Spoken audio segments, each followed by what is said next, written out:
साथियों, आज एक बहुत महत्वपूर्ण विषय हमारे सामने पैदा हो गया है और अब कर्मचारी भविष्य निधि को ऐसा लगने लगा है कि उसके पास अपने कर्मचारियों को, जो उसके खाता धारक हैं, उनको शायद पेंशन देने के पैसे की एडिक्वेसी और उसकी कैपेबिलिटी कम पड़ सकती है।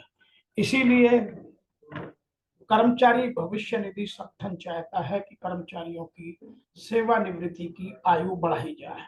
आइए इसके कुछ तथ्यों को समझते हैं, वर्तमान में क्या तथ्य हैं और भारत सरकार या कर्मचारी भविष्य निधि संगठन क्या तर्क दे रहा है, उसके सामने जो और सोशल थिंकर्स हैं वो क्या पक्ष दे रहे हैं। तो सबसे पहले बात करते हैं कि भारत में लाइफ एक्सपेक्टेंसी, जो हमारी भारत की आयु की संभाविता है या प्रत्याशा है, उसकी सीमा बढ़ गई है। अब लगभग एवरेज एज हमारी 70 को पार कर चुकी है। दूसरा है, कम उम्र में सेवानिवृत्ति के कारण कर्मचारियों की पेंशन की समयावधि बढ़ती जा रही है और लंबी आयु की संभाविता के कारण ईपीएफओ को सेवानिवृत्ति की आयु में सीमा बढ़ाने की जरूरत पड़ रही है, इसलिए वो उस विषय में सोच रहे हैं। वर्तमान में यह 58 वर्ष है और कहीं कहीं 60 वर्ष है, कहीं कहीं 65 वर्ष है, जिसको बढ़ाकर अब भारत सरकार 60 वर्ष या 65 वर्ष या उससे अधिक करने के बारे में सोच रही है।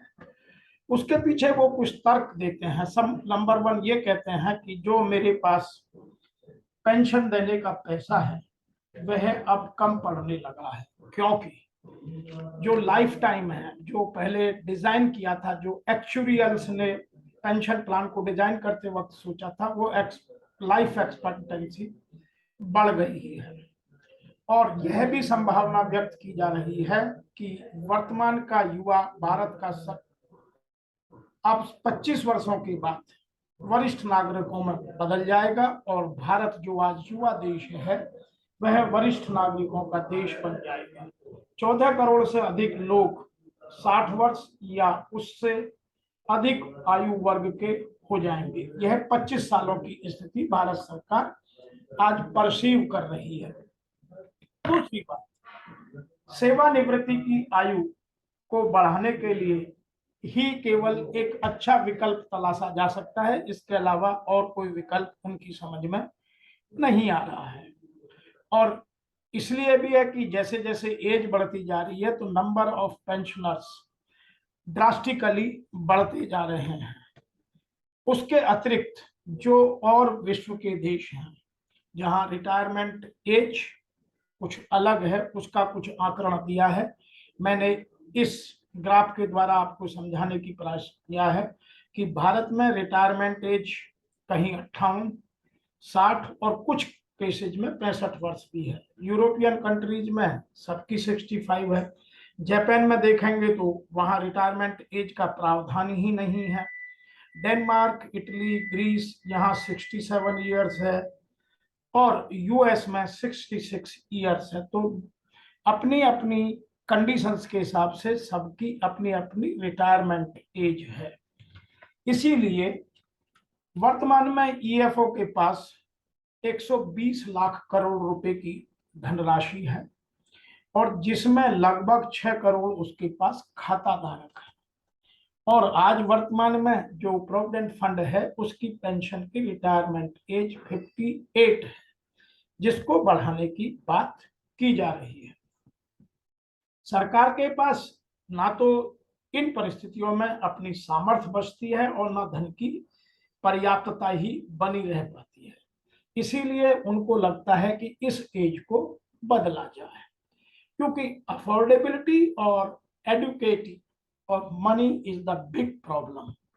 जो इसके विरोध में तर्क देते हैं वह एक बात इन सब के विरोध में खड़ी करते हैं कि जो ओल्ड वर्सेस यंग है, ऐसा करने से जो ओल्ड वर्सेस यंग की थ्योरी है उसका प्रभाव समाज में देखने पर पड़ेगा। ऐसा करने से युवा वर्ग को 2 साल या उससे अधिक रोजगार के लिए और प्रतीक्षा करनी पड़ेगी, जिससे भारत में नई कला, नई कार्य कुशलता, नई दक्षता या नई स्किल सेट या नई कॉम्पिटेंसी की बर्बादी की संभावना बहुत बढ़ जाएगी। और आज जो वर्तमान में हम पूरे विश्व में यह दावा कर रहे हैं कि हम एक युवा देश हैं, धीरे धीरे युवाओं की प्रतिभाओं का सदुपयोग नहीं होगा। उसका एक कारण और भी है। वर्ष 2021 तक भारत में 13.8 करोड़ से बढ़कर सीनियर सिटीजन की संख्या 19.4 करोड़ के करीब हो जाएगी।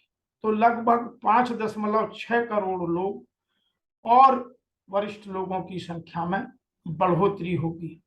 यह एक बड़ा नंबर है। यह लगभग 41% या उससे अधिक का रेशो आता है। इसीलिए हम सबको इस विषय को ठीक से समझना होगा और सोचना होगा। और आशा यह की जा रही है कि यह उम्र बढ़ाने की प्रमुख या प्रबल दावेदारी भारत सरकार की ओर से की जा रही है। उसके लिए भारत सरकार के पास बहुत अपने तर्क हैं और जो थिंकर्स हैं वो अपनी बात कह रहे हैं। अब केवल देखते हैं कि समय हमें कहां ले जाकर कैसे उत्तर देता है। शायद वक्त के पास हमसे बेहतर जवाब हो,